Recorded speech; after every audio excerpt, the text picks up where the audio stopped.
आणि यानंतरची बातमी लाडक्या बहिणींशी संबंधित आहे।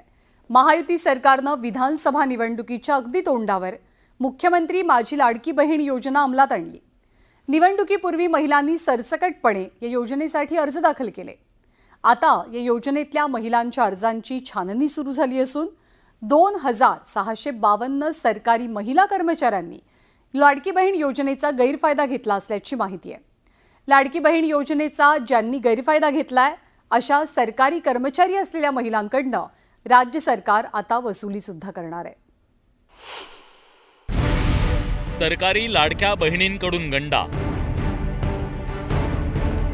सरकारी पगारदार मात्र 1500चा मोह सुटेना। लाडकीचे 3,58,00,000 लाटले।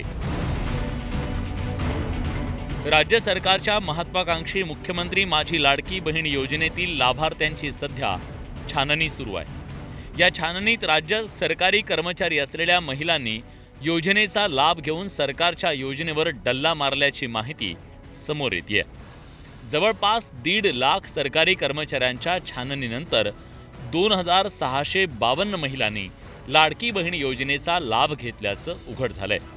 या महिलांनी ऑगस्ट 2024 पासून ते एप्रिल महिन्यापर्यंत प्रत्येकी 13,500 रुपये घेतले। सरकारी कर्मचारी असलेल्या या महिलांनी 3,58,00,000 रुपये लाटले। शासकीय कर्मचाऱ्यांना योजनेचा लाभ घेता येणार नाही अशी अट सरकारनं योजनेत घातली होती। मात्र त्यानंतरही या महिला सरकारी कर्मचाऱ्यांनी योजनेचा लाभ घेतला। दरम्यान योजनेचे अर्ज मंजूर करणाऱ्यांवर कारवाईची मागणी केली जाते।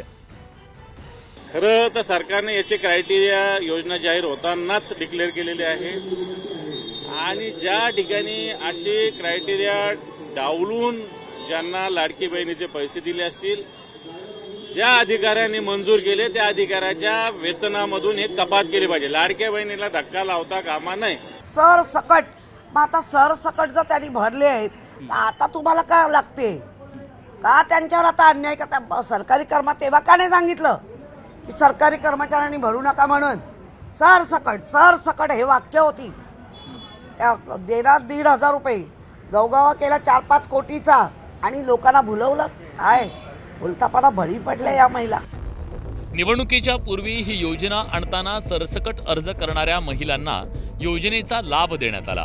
त्यावरून सत्ताधारी बॅकफूटवर आलेत। लाडकी बहीण योजनेचा लाभ घेणाऱ्या सरकारी महिला कर्मचाऱ्यांना योजनेतून अपात्र केलं जाणार असल्याचं सत्ताधारी सांगतायत। नाही, मला असं वाटतं की आता त्याची तपासणी सुरू आहे। सरकारी कर्मचारी असतील किंवा जे इन्कम टॅक्स पेअर आहेत त्यांचे त्याच्यामध्ये नाव आलेले आहेत, ज्यांना गरज नाही, पूर्ण पेपर नाहीत असे काही भगिनी असतील, मला वाटतं ज्यांनी चुकीच्या पद्धतीने या स्कीमचा फायदा घेतला असतील, मला वाटतं ते आता यापुढे त्यांना फायदा मिळणार नाही, त्यांना योजनेतून बाद करण्यात येईल। आणखी 6 लाख सरकारी कर्मचाऱ्यांची लाडक्या बहिणीसाठी पडताळणी होणार असल्याची माहिती मिळतेय। त्यातूनही संख्या वाढण्याची शक्यता आहे। सरकारी पगार मिळत असताना 1500 रुपयांचा मोह सरकारी महिला कर्मचाऱ्यांना झाला आणि तो अंगलट येण्याचा अंदाज आहे। पण त्याचसोबत सरसकट अर्ज मंजूर करणाऱ्यांवर सरकार कारवाई करणार का याची उत्सुकता आहे। Bureau report, news 18 Lokmat.